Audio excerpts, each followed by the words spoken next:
So this is our fourth set of notes in this unit, and now we've actually moved on to something known as non-Mendelian genetics. So before we move on to non-Mendelian genetics, we want to remind ourselves about, well, what was Mendel's genetics? What were his three principles? So the first principle he had was the principle of dominance.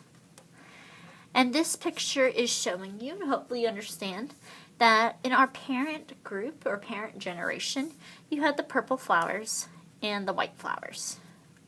And if a purple flower and a white flower mated, then all of our offspring in the first generation would be purple. However, there was also a chance that some of the offspring later on in the next generation, if all of these were heterozygous, then in our following generation, we could produce 3 purple flowers and 1 white flower. We could simply use the alleles A, big A and little a, and represent our genes right here. And so each of these at the very end are heterozygous, and we have a homozygous recessive white flower. Principle of dominance is simply one gene is able to overpower or mask the other gene. In Mendel's second principle, this is known as the principle of segregation. And in the principle of segregation, basically this told us that the parents donate half of the genetic material. And how did they do this? By producing gametes during meiosis. And eventually, when we're looking at a Punnett square, this represents a fertilization event. And then Mendel's third principle was the principle of independent assortment.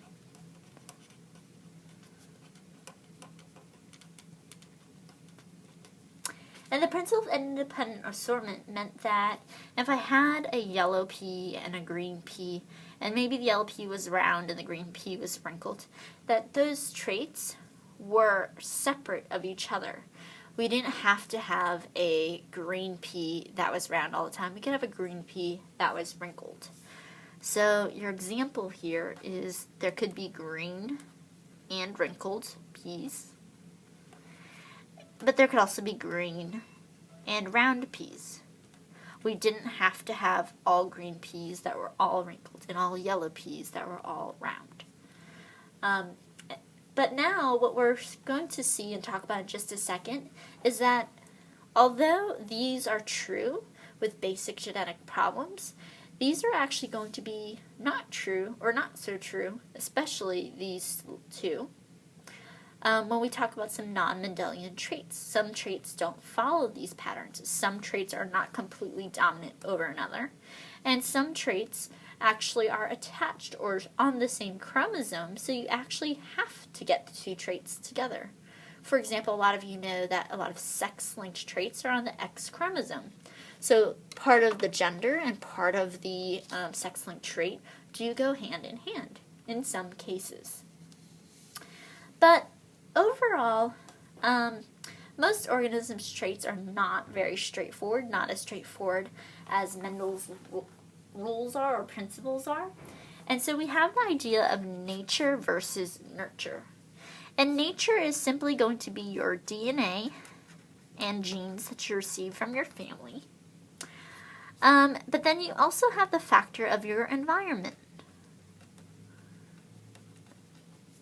A trait that can be affected by both your DNA and your environment is your height. For example, I probably had genes that were not going to make me very tall. However, if I had genes that made me really tall, and I was in an environment where I was able to get enough nutrients and was able to grow to my greatest capacity, then maybe I would be a very tall person. But my genes have aligned with very short people, short females especially. And so no matter how good my environment was, my height wasn't going to be anything over the top or even over the average. Other things in the environment or other factors that are simply environmental would be like language. That's only an environmental factor. However, the environment, interestingly enough, can permanently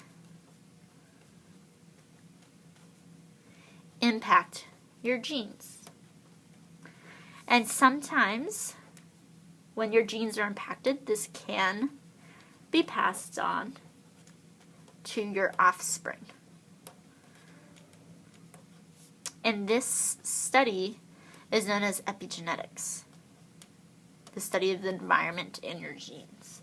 And a lot of times we're going to be looking at twins to study the difference between nature and nurture and how the two are related. But we have many different patterns of inheritance besides just dominance. We had what we talked about today and brought up today was the dihybrid crosses, traits that are attached to each other and can be, there's more than one trait.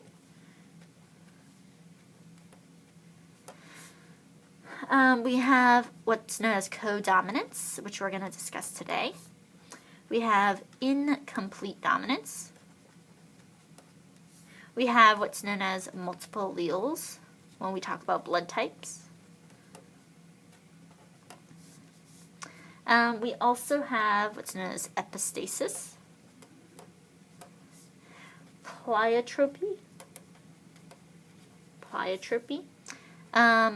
polygenic traits, and we have our sex-linked traits, and sometimes that's known as X-linked traits.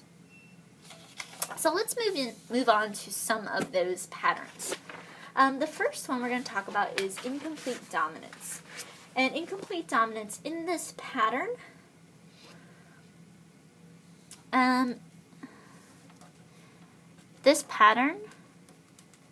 produces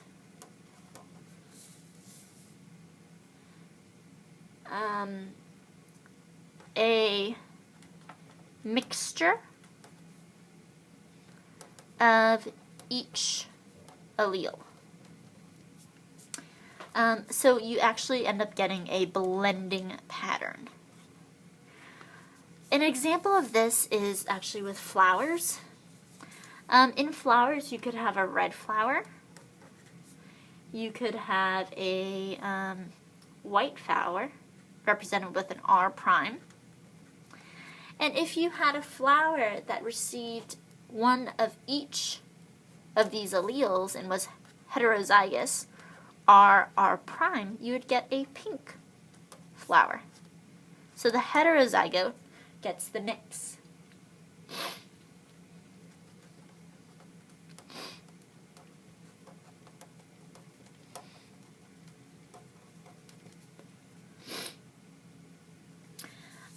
In this picture, you see you have a red and a white flower, and you should be able to predict, well, what genotypes do each of these have?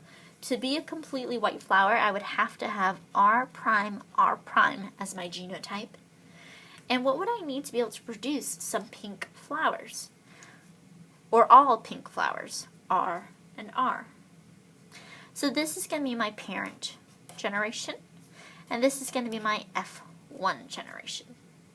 But what if I took two F1 generations and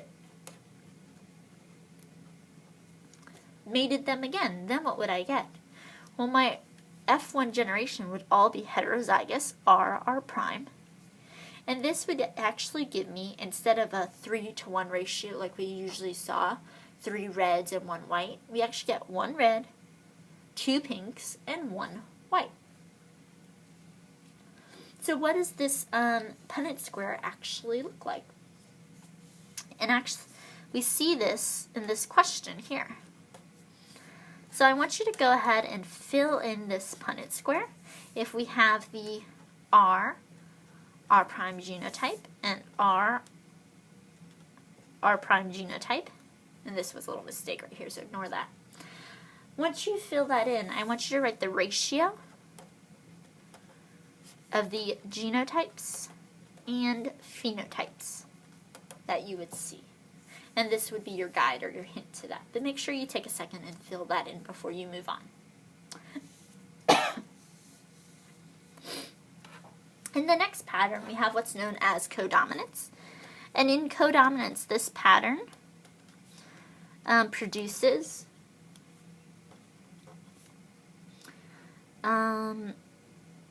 a combination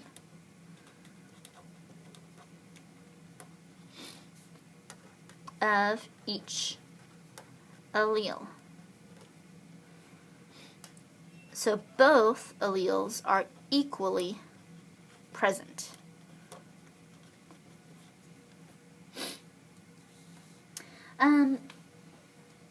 So there are some examples of this with real animals. You can have a what's known as a checkered chicken.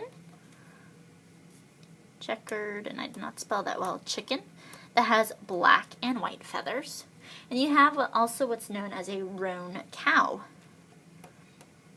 White cow plus a red cow produces a roan cow with little splotches of red and white.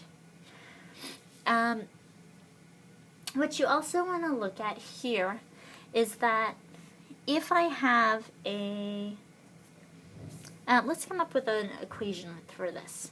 If I initially had in the parent generation a BB chicken, this would be a black chicken, and this was mated with a white chicken. We want to see what is going to be produced in our F1 generation and in our F2 generation. I want you to go ahead and do exactly what we did with the flowers up here. Fill in what are the genotypes we would have and the ratios of those two generations that would follow. So remember that B represents the black feathers and W represents the white flowers. And if we have something that is BW, you're going to be black and white. Not one, not the other, not gray. And then I also want you to do the same thing with the roan cattle on the right. Read this question here, and then fill in the Punnett square and the genotype and phenotype ratios as well. The last one that we're going to talk about today is going to be codominance. And in codominance, this is when we actually look at your blood types. And blood type is going to depend on the presence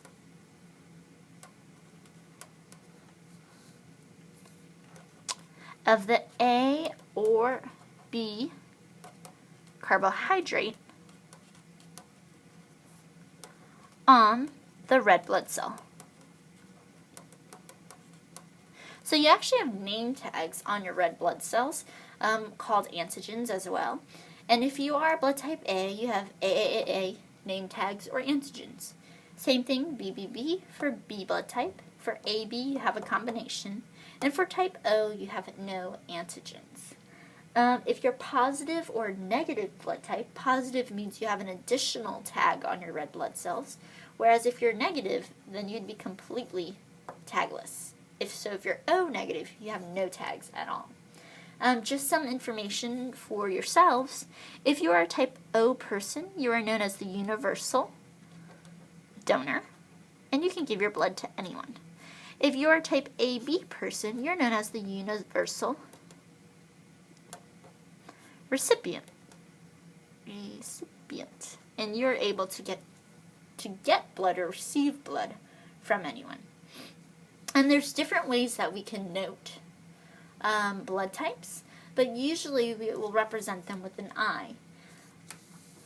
So this is called multiple alleles, and it's an example of codominance because both A and B can show up. But when we talk about multiple alleles, we're basically saying that we have 4 blood types. You can be A, you can be B, A, B, or O. And you actually have 3 possible alleles that are used. And this is where you get your multiple alleles from. which is IA, and these are attached, IB, B is attached to the I, they go together, or little I. The little I allele is recessive to IA and IB. If you are an AB blood type, then you are IA, IB, and this represents the codominant trait, the fact that A and B show up. And it's also interesting because this also shows dominant and recessive genes.